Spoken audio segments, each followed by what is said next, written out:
Yo, hey, what's going on, everybody? This is Voyager Ikoro Shamayim. And I got a nice topic for you today. This one topic I was supposed to do a minute ago, but sometimes you got a lot going on and you don't focus. Hey, you just forget. But it came up to my mind again through watching a TikTok. I said, oh yeah, I remember. Now I know and I remember what I got to talk about. Can crystals harm people? Do crystals hurt people? Is crystal healing harmful or hurtful? Should you be afraid or watch out for crystal healing? Okay, let's get something out of the way so that I can continue my topic without having to do disclaimers and prefacing along the whole way.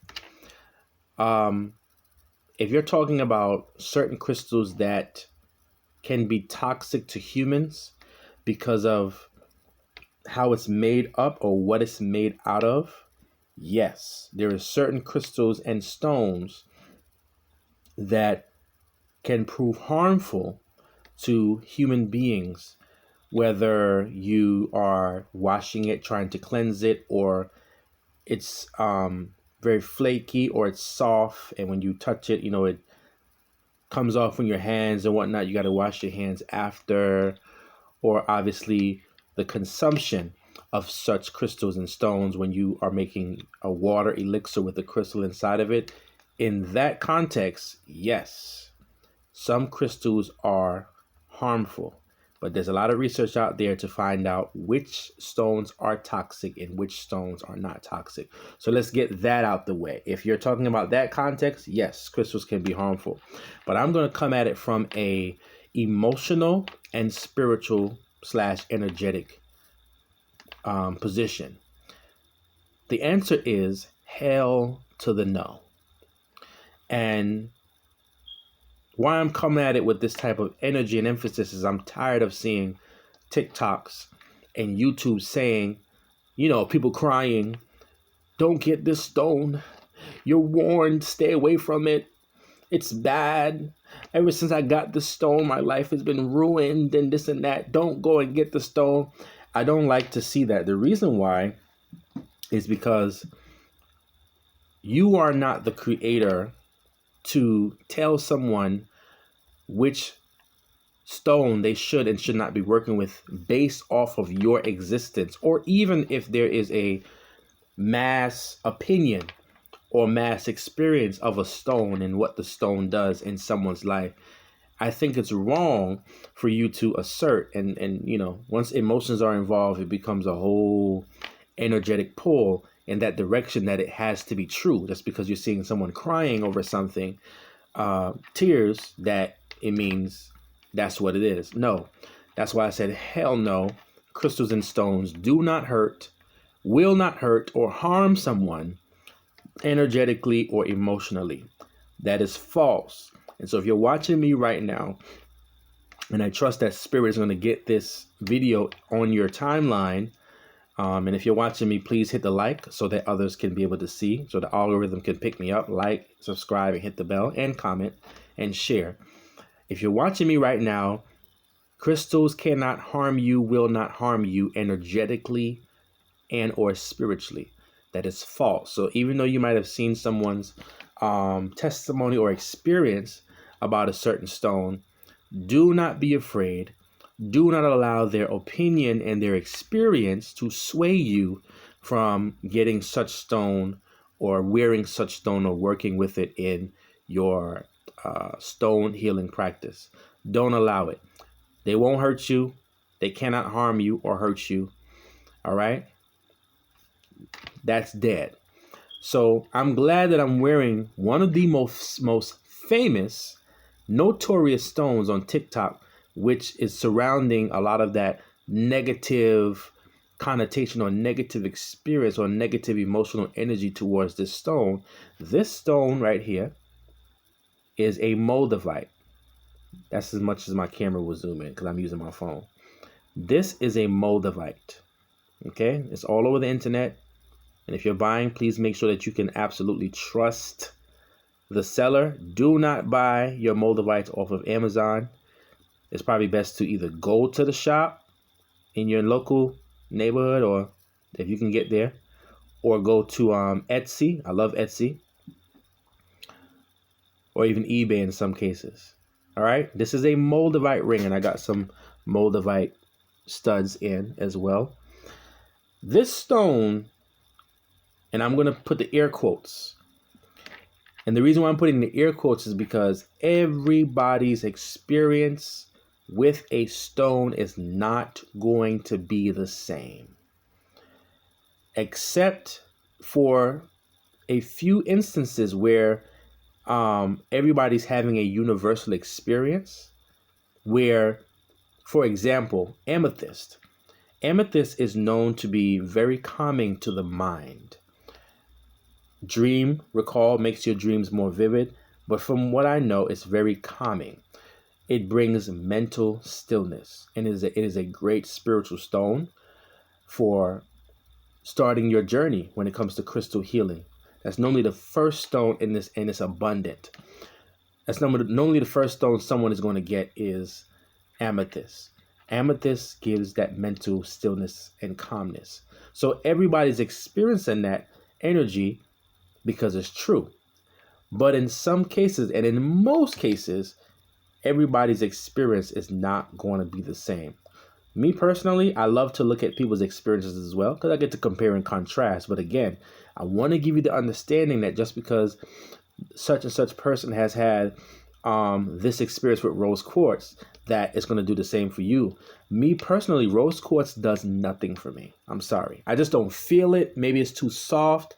It just does nothing for me. Maybe because I'm a Scorpio and I need to go deep. Maybe malachite is more of a heart transformational stone for me. You get what I'm saying? So don't necessarily just get a stone because everybody is saying that it's for this and that. Get it, sure, if you want. But what I'm saying is, don't be surprised if you end up disappointed because you didn't get that experience that everybody is saying that this is supposed to do this. So back to moldavite.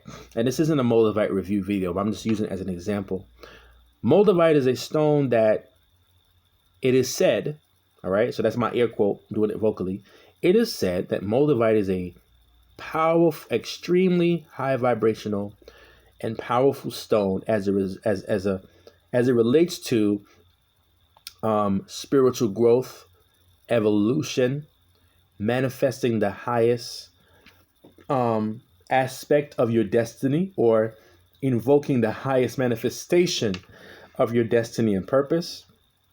You know, there's the mythological moldavite flush. I personally have not experienced it.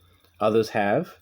But again and again, and then there's the negativity of people's opinions, you know, getting on TikTok crying because moldavite has, you know, done something to them and caused harm, and people left their life, they broke up with their boyfriend, they lost their job, they ended up home, whatever the sob story is.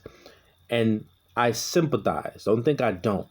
But again, I just don't appreciate the fear being added to certain stones, such as moldavite, there's other stones too, and scaring other people off from buying a stone that they actually do need just because you had a quote and unquote negative experience.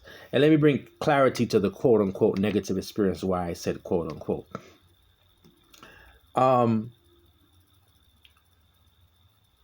Moldavite or malachite, which is said again to be a similar stone to moldavite in terms of its energy, but it's a little bit more toned down. It's not the stone that has caused harm to your life. Okay? Actually, what has happened emotionally, spiritually, energetically, the stone's frequency caused a surfacing of an issue that needed to get dealt with. And we're not always, no, let me not say we're not always. We don't always feel as though we are ready for the experience, but spirit is infinite intelligence, and these crystals and stones are allies and tools of spirit to help us become more evolved. So it's not the Moldavite that caused your boyfriend to break up with you or you to lose your high-paying job. It's not as such. What it is that the energetic shift that the Moldavite has brought in your life caused you to lose that which no longer serves you. And emotionally, you didn't feel like you was ready. So this is why you're crying. This is why you're looking at it as a misfortune. It's actually a fortune. It's actually a glow up in disguise. So it's not the Moldavite that hurt you. It's not the malachite or whatever stone that caused the pain. Sometimes pain is the gain. Sometimes you have to feel the pain or the discomfort to show you that there is healing on the other side, or to show you that, hey, this issue needs to be fixed. So if Moldavite is that such powerful stone that brings that immediate and extreme and quick spiritual activation and evolution, yes, things are going to come up, all these things from the dark, all these things that is inside in your deep subconscious that you ain't been trying to deal with, it's going to come up. And it's maybe particular because of the energy of Moldavite. Maybe its energy is not meant to be nice. Have you ever considered that? So it's not the crystal that harmed you. The crystal only aligned itself with your energy and vice versa to cause those demons or those negative entities that are hiding in between the lines to come on out, to be exorcised. That's what happened. So I hope that you keep in context that when you're sharing your crystal experience, like I said, I love watching crystal experiences to see what happens when people wear certain stones and whatnot. Because I may have a stone and in my mind, I'm like, okay, I don't see what the stone is doing. And then I may watch your positive experience. I'm like, oh, yeah, you're right. So maybe the stone for you acted in a way that was overt, that's on the surface. And the stone for me is working in a covert way under the surface. You see what I'm saying? So be mindful when you're sharing your experience that even if something that's particularly painful comes up because you're wearing a stone such as Moldavite or whatever crystal or stone, that you don't put it forth in a way that scares someone who actually needs a kick in the ass. They might need the stone, but because of how you worded it and how you was on there crying and sobbing, now they don't want to get Moldavite, and spirit saying that they actually do need Moldavite. You get what I mean? So energetically, spiritually, emotionally, crystal, and even physically, crystals do not harm or hurt people. Okay? They don't. So unless you receive, a warning or precaution with the crystal saying that it could potentially be toxic because of its chemical makeup, such as don't put it in water or wash your hand after handling, outside of that, crystals do not harm people, and they cannot and will not harm people. It is only for your good and highest wellness. So that's my spill on crystals not harming people, but actually helping people, though it may be in a way that you feel as though you are not emotionally ready for. But if you go through the process, you will realize that, hey, I was not ready for that. I couldn't handle it. I didn't foresee it. But you know what? Looking in hindsight, now I realize the reason why that thing that I thought was supposed to be here forever got cut off because it was toxic. I just couldn't see it. But spirit, who has forethought and knowledge of the future, touched me in my present and cut it off now before I even got to the place to where my soul would be even more damaged. You ought to give God thanks. My name is Voyager Ikoro Shamayim. Ikoro means talking drum or drum spirit of the heavenlies. Here we are, family. So once again, like this video. Please do me that favor. Just hit the like. It costs you nothing but a tap. Subscribe and comment on the bottom. Let me know what you think. All right. Peace and blessings.